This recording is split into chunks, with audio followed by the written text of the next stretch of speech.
안녕하세요. 세상의 모든 돈을 복사하는 남자 도북남입니다. 울프 오브 월스트리트라는 영화를 보셨나요? 주가 조작으로 월스트리트 최고의 억만장자가 되는 스토리를 다루는 영화인데요. 여기서 레오나르도 디카프리오가 연기한 주인공의 실제 인물이 바로 조던 벨포트입니다. 미국 기업가이자 증권 중개인이었던 조던 벨포트가 투자자들에게 비트코인이나 이더리움이 아닌 암호화폐 근처에 가지 말라는 경고를 했습니다. 벨포트는 암호화폐 붕괴가 수많은 기업의 붕괴를 초래한 2000년 닷컴 버블 붕괴와 같을 것이라고 믿고 있습니다. 마찬가지로 약세장에서는 펀더멘탈이 약하고 투자자들의 신뢰를 받지 못하는 많은 코인들의 가치가 쓸모없게 될 가능성이 높기 때문이죠. 하지만 그는 FTX 몰락이 아무리 큰 영향을 미친다고 해도 비트코인과 이더리움의 가치를 삭제시킬 수 없다고 주장합니다. FTX 사태의 파장으로 인해 다른 모든 코인들의 입지는 위태로워진 것이 맞지만 비트코인과 이더리움만큼은 결국 버텨낼 것이라는 것이죠. 하지만 증권 중개인 출신이었던 그는 비트코인과 이더리움이 투자자 포트폴리오의 작은 부분을 구성해야 된다고 말하고 있으며, 여기에서 작은 부분은 10% 미만을 의미합니다. 손실을 감당할 수 있는 돈으로 변동성이 높은 암호화폐에 투자하고 남은 투자 자산의 대부분은 S&P 500에 투자해야 한다는 것이 그의 의견입니다. 어쨌든 말이 나온 김에 오늘은 비트코인과 이더리움의 현 상황에 대해 좀 더 살펴보도록 하겠습니다. 들어가기에 앞서 매크로 지표부터 확인해 보겠습니다. 우선 달러 인덱스는 제가 결정적인 전환점을 만들 수 있다고 말씀드린 200일 이평선을 하방으로 깨고 내려간 이후로 다시 한 차례 저항을 테스트하는 과정에 있습니다. 여기서 달러 인덱스가 치솟으며 200일 이평선을 지지로 삼게 된다면 자산시장, 특히 주식시장과 코인시장에 부정적으로 작용하게 될 것입니다. 하지만 200일 이평선 위로 다시 올라가지 않고 하락 추세를 형성한다면 미국 증시와 코인시장을 들어올리는 주된 원인으로 작용할 수 있습니다. 달러 인덱스가 200일 이평선 아래에서 길게 머무는 동안 비트코인이 어떻게 반응했는지는 지난 12월 5일 영상에서 자세히 설명해 드렸으니 안 보신 분들은 꼭 챙겨보시길 바랍니다. 6월 17일의 저점도 저항으로 작용하는 상태라 비트코인의 현재 가격은 상당히 위태로운 것이 사실입니다. 가까운 시일 내에 확실한 모멘텀을 받고 추세 전환을 하지 않으면 비트코인은 1차로 13.8K까지 후퇴할 가능성이 높으며 하락세 탄력이 붙으면 12.4K에 이어 10K까지는 가야 제대로 된 지지라인을 찾을 수 있게 됩니다. 그리고 그게 전부가 아닙니다. 일반 비트코인이 10K 부근까지 떨어지게 되면 그 이후로 글로벌 경기 침체나 크립토 시장의 악재가 터지게 되었을 때 최후의 보류가 될 추세선의 영향을 받게 되는데요. 바로 2018년의 저점과 2020년 코로나 저점을 연결한 추세선입니다. 비트코인 가격이 여기까지 후퇴하는 상황은 없었으면 좋겠지만 모든 상황에 대응하기 위해서 해당 가격대가 5K에서 7K 사이에 존재한다는 것 정도만 알아두시면 되겠습니다. 코로나 저점을 보시면 아시겠지만 저렇게 급격하게 내렸다가 바로 바닥을 찢고 반등하는 상황에 매수할 수 있는 이들은 많지 않습니다.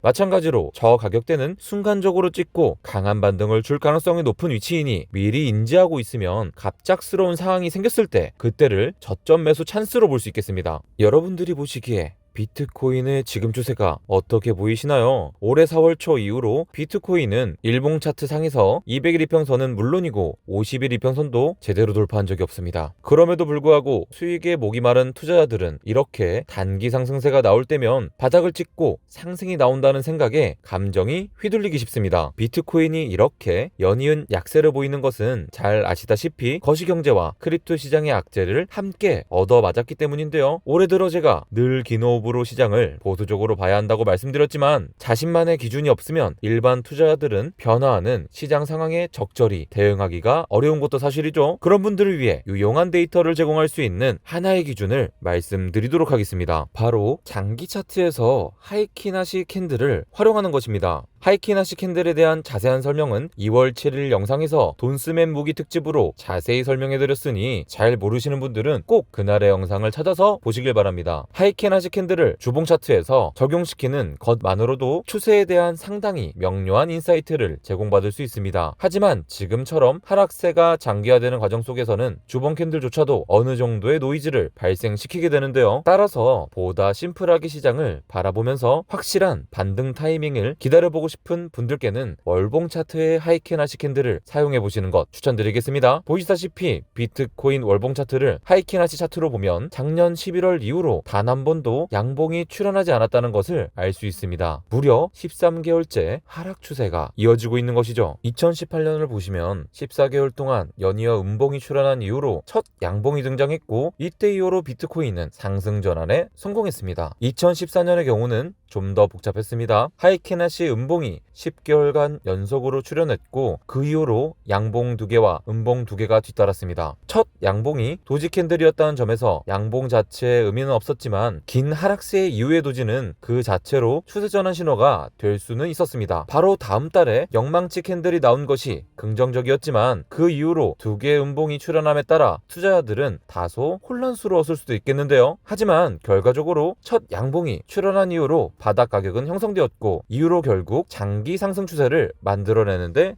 성공했습니다. 이 과정에서 주목해 볼 필요가 있는 것은 연이은 양봉과 함께 나타난 거래량의 순 증가입니다. 스마트머니가 저점 지점을 바닥이라고 판단함에 따라 대량의 자금 투입이 이루어진 것이죠. 그 이후로 비트코인 월봉 차트에서는 단 한 번의 예외를 제외하고는 28개월간 하이캐나시 양봉 캔들을 만들며 상승 추세를 이어갔습니다. 자, 다시 현재 비트코인 차트를 보시길 바랍니다. 여러분들이 일봉 차트와 주봉 차트만 봤을 때는 상당히 혼란스러웠을 수 있겠지만, 이렇게 월봉 차트를 하이캐나시 캔들로 보면 깔끔하게 하락 추세가 이어져 왔다는 것을 알 수 있습니다. 그렇기에 긴 호흡으로 진입 시점을 기다리고자 하시는 분들은 월봉 차트에서 첫 양봉이 완성될 때까지 그것을 기다리는 전략을 취해보시는 것이 방법입니다. 물론 첫 양봉이 떴다고 해서 무조건 그때부터 음봉 없이 양봉만 나올 것이라고 단정할 수는 없겠지만, 적어도 작은 상승에 낚여서 진입했다가 더 큰 하락에 당하지 않는 보수적인 접근이 될 수는 있습니다. 일단 월봉 차트에서 첫 양봉이 뜬 이후에 다시 주봉 차트와 일봉 차트를 보면서 보다 디테일한 흐름을 파악하다 보면 보다 성공률을 높일 수 있다는 점에서 유용하게 활용할 수 있는 방법이죠. 자, 이제 이더리움도 살펴보겠습니다. 비트코인 대비 이더리움 가치를 보시면 확실히 이더리움이 선방하고 있다는 것을 알 수 있는데요. 2017년 상승장 이후로 이더리움은 비트코인에 비해 상대적으로 훨씬 더 큰 폭락을 경험했는데요. 하지만 작년 상승장 이후로 이더리움은 다른 모습을 보이고 있습니다. 루나 사태 이후로 다양한 악재를 경험하는 과정에서 일부 하락은 발생했지만, 그 이후로 다시 원래의 위치를 거의 회복했습니다. 어떻게 이런 일이 가능해진 것일까요? 그것은 디파이, NFT 등 스마트 컨트랙트에 대한 기대감만 있었던 2017년과는 달리 지금은 실제로 그것들이 사용되고 있기 때문입니다. 비트코인이 가치 저장 수단으로 자리를 잡아가고 있다면, 이더리움은 블록체인 기술을 다양하게 활용하는 과정에서 발생하는 유틸리티성을 제대로 인정받고 있는 것이죠. 벨포트의 의견이 맞는지는 시간을 두고 지켜볼 문제입니다. 다만 거대 자산가나 기관들 중에는 조던 벨포트처럼 생각하는 이들이 많다는 부분을 우리는 간과해서는 안 되겠죠. 상승장에 제대로 들어가면 당연히 비트코인, 이더리움보다 다른 알트코인들이 훨씬 큰 상승을 보여줄 겁니다. 하지만 FTX 이슈가 완전히 해결되지 않았고 거시경제 또한 마찬가지인 상황이라는 점을 고려한다면, 리스크 관리 차원에서 비트코인과 이더리움 위주로 투자를 이어가는 것이 보다 안전하고 현명한 투자 방법일 수 있겠습니다. 내일은 디워드 컨퍼런스가 열리는 날입니다. 다양한 블록체인 프로젝트 소개와 블록체인 전문가들을 모셔서 가상자산에 대한 토론도 진행합니다. 앞으로 대한민국의 더 건전한 크립토 문화를 전파하기 위해 노력하고 애쓰겠습니다. 돈패밀리 여러분들, 그럼 내일 디워드에서 만나요. 안녕.